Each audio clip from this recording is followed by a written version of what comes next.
Apple's iPad launch hasn't really been the best iPad launched in a long time. Did I just say launched? Anyway, Apple announced a series of iPads, so here they are. Number one, Apple launched the iPad Air, a refreshed iPad Air, which I'm going to be downright honest, it is a good tablet. But before we get into the depths of that, I'm going to tell you the good things about these iPads and the bad things about these iPads. So let's do this. So as I said, the iPad Air. What's good about the iPad Air and why are people undermining it? Well, the iPad Air released with two different sizes this year. And it doesn't just say two different sizes, it also says two different personalities for the people who like a smaller tablet that they can fit and people who want a big screen experience, which I'm going to tell you right now, it is awesome. So the two sizes are the normal 11-inch and the upgraded, the newly announced 13-inch, which is really amazing and it's really, really downright awesome. And they brought the laptop M2 chip to the iPad Air, making it much faster. And if you don't know, Apple chips are very powerful and very efficient because they run on a mobile architecture, making them really fun to use. Because I mean, you can run Final Cut Pro on the iPads.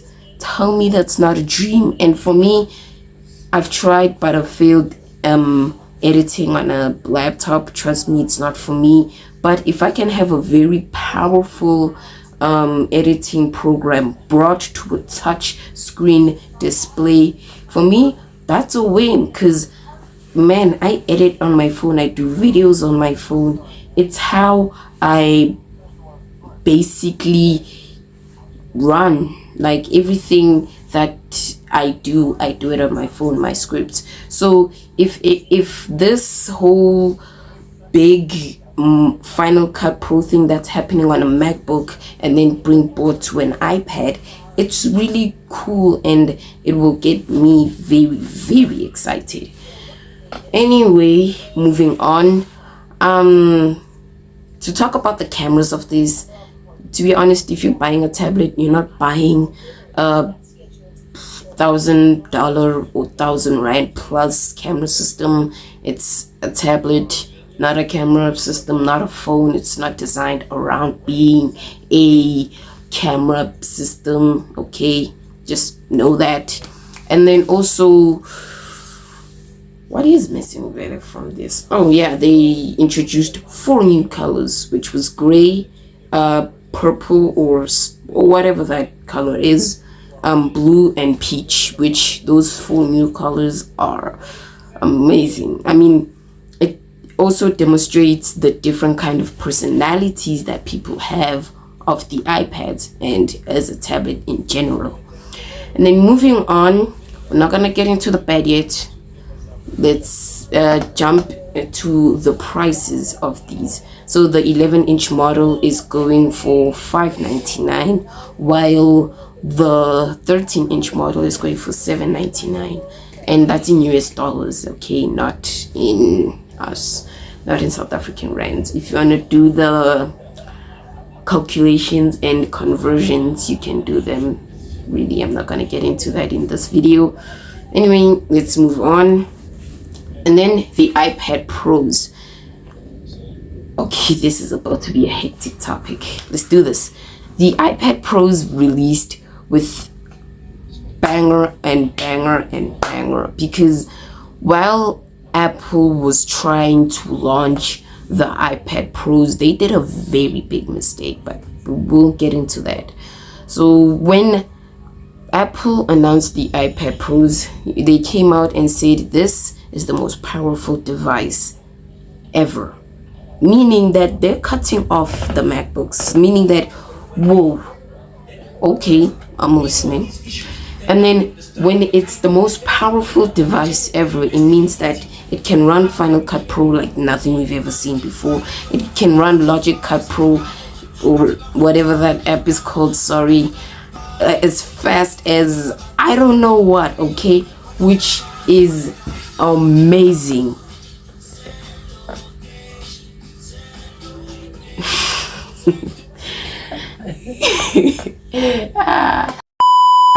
Anyway, the iPad Pro launched again, kind of the same as the iPad Air, but this is a newly announced iPad Pro, being much thinner than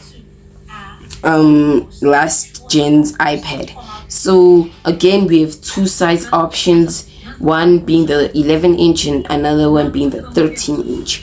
But what Apple really saw the opportunities of this, they said this is the thinnest Apple product ever, meaning this thing is thinner than the iPad, the iPod Nano, which that thing was thin at about 6 millimeters thin. I think it was 6 millimeters thin.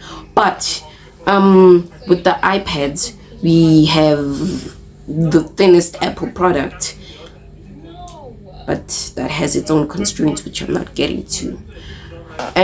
With the 11-inch model being 5.3 millimeters thick, and then the 13-inch model being 5.1 millimeters thick. This is about to get hectic a lot. And then also, when they announced this newly iPad, they announced a new screen. Was it the nano texture screen? No, it has a nano texture feature, which, well, I don't know, you can look it up for yourself. To be honest, during this presentation I was half asleep. I'm joking. And also the screen of the iPad Pro, it's really odd, and it's really, I don't know, okay? It's really odd because they said they're bringing OLED to the iPads, but they said, you know what, this is not just some type of OLED, these are two OLED panels stacked on top of each other to bring that experience to you. Then I was like, okay, I'm listening. And with this, it was really amazing. And then also what they announced, what they called this feature was tandem OLED, which was figuring out how companies are starting to lose ideas on what to call their product and screens, and B, tandem OLED. Someone look that up for me and tell me what it means down in the comments. And then also Apple went and announced the biggest thing ever, the new next gen M4 chip. What? M4? We already thought that the M3 Max chip was already far ahead of its generation, but the M4? And as I said, Apple chips are based and built around a mobile architecture, so that's why when they are put in MacBooks, they don't overheat as much and they don't receive much heat, which makes them unbeatable. And gonna get to that very soon. Also, this what? M4. Really, you gotta watch the creators that do have this iPad in hand. As you can see, I don't have it. To actually find out how fast is this M4 chip. And then, whoa, I've been talking about the good things, about what's good, what's amazing, but we can't have a tech product and not talk about the bad. So let's do this. So I'm gonna go to the smallest to the biggest. One thing with the iPad Airs, Apple didn't want to announce how good the screens or the battery life were. And speaking of battery life, they did not announce how good the battery life was going to be on both, especially on the iPad Pros, because they're running two OLED panels, a new generation chip, and also why? And then to the camera section, they both have a 12 megapixel sensor, but on the iPad Pros, Apple removed the second ultra wide camera that was on the previous Pros in the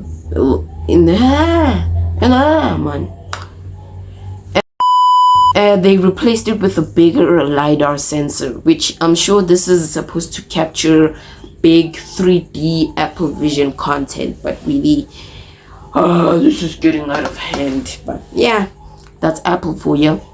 And also, they shouldn't be doing this. Apple should not be doing this. They're trying to leap far ahead, and it's going to catch up to them when it's time for them to announce the brand new MacBooks.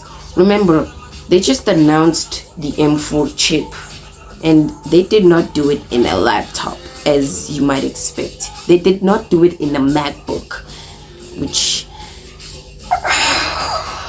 it's really not ideal, because bringing features to the MacBook, then iPads, then iPhones is really a thing that should be done, but they just started with iPads this time. So if I brought an M4 chip to an upcoming generation of a MacBook, wouldn't that be easier to stick with my existing iPad? But we don't know. We will generally see what's coming. Yeah. And also, Apple doesn't allow you to use the iPad Pro on things that are not Apple. Why? Because I've seen this on Mr. Who's the Boss, not to blow my own trumpet. I've seen this on Mr. Who's the Boss's definitive review of this tablet, and it was like, well, dear Apple, the iPad needs help. Yeah, it was like that. And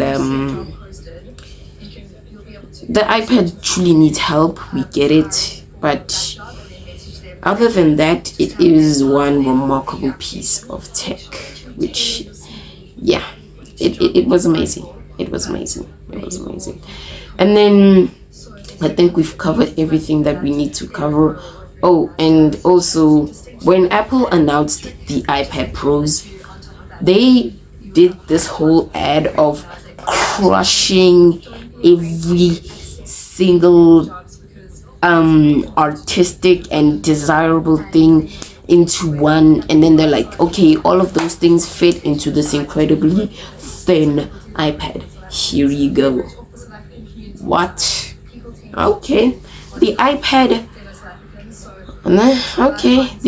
Pro 11-inch is going for $199 dollars, or $199, or what was it? Yeah. And then the 13-inch model is going for $1,299. Again, you can do your own conversions. Also, what Apple didn't tell you, if you buy the iPad Pro, the Magic Keyboard, and the Apple Pencil Pro, those, if you max out the iPad Pro, you will get are you ready? $3,600. That is $100 more than the base iPad. What? No one wants this, okay? And jumping to the the Apple Pencil Pro, it's a new thing. It's a new product, but really it's just a pro version to the iPad, to the why? It's an upgraded version of the base Apple Pencil Pro, finally. And then that is also amazing. And then Apple announced this whole squeeze thing where it has a gyro sensor where you squeeze it and it's pressure sensitive at the bottom. It will feel like you're actually pressing a button. And then they also introduced barrel roll to see how thick and thin you're writing, and also this whole software shadow thing. I'm not sure if people use it. It's completely useless. It's a software trick, but it is cool. Not useful, but cool, and I respect them for that.